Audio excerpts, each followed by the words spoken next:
ఇక్కడ వచ్చేసి మసాలా వంకాయ అండి. ఇది చాలా టేస్టీగా సూపర్గా ఉంటుంది. మసాలా వంకాయ బగారా రైస్ ఎంబడి, చపాతీలు ఎంబడి, నార్మల్ రైస్ ఎంబడైనా చాలా బాగుంటుంది.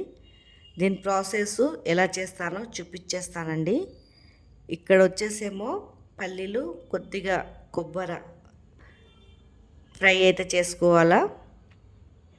చూడండి, ఇదైతే పక్కకైతే తీసేసాను. కొద్దిగా నువ్వులు కూడా అండి డీప్ ఫ్రై చేసుకోవాలా. తర్వాత వంకాయలు అయితే కోసి అయితే పెట్టుకున్నానండి. నూనె పోసుకొని దీంట్లో అయితే వేసేసుకుంటున్నాను. ఇక్కడ మూత అయితే పెట్టేస్తున్నానండి, ఎందుకంటే పైన నూనె చిల్లుతుంది కదా వంకాయ వేసేటప్పుడు. ఇలా మూత పెట్టి వేసుకుంటే మంచిగా ఉంటుందండి, పైన చిల్లకుండా ఉంటుంది.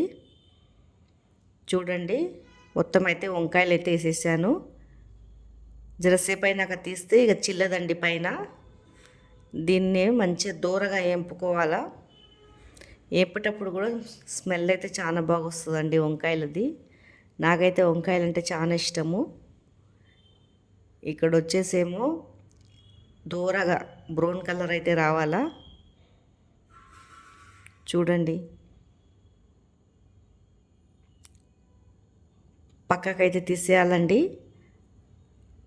వేసుకున్నాను, పక్కకైతే తీసేసుకుంటున్నాను బౌల్లో వంకాయలు. ఒక పెద్ద ఆనియన్ అయితే కోసుకోవాలండి, గ్రేవీ వస్తుంది ఆనియన్ కోసుకుంటే. ఆనియన్ అయితే వేసేస్తున్నాను.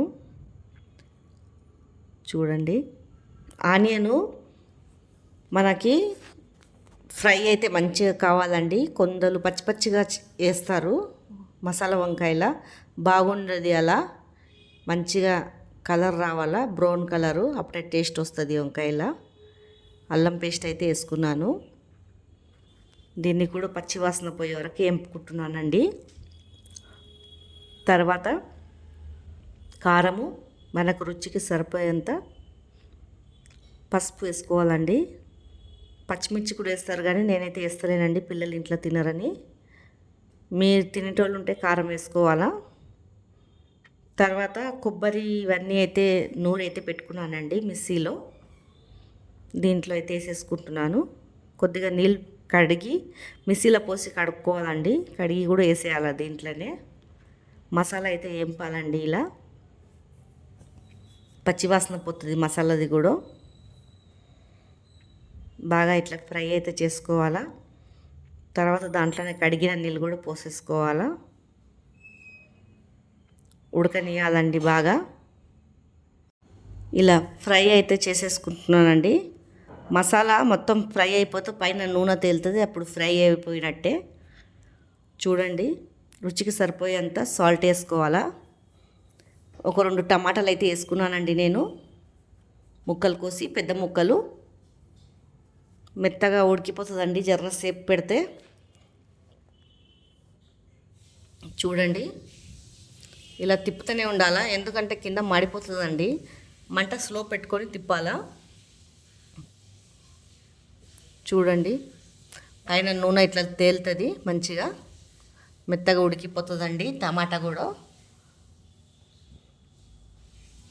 చింతపండు పులుసు కూడా పోసేసుకుంటున్నాను.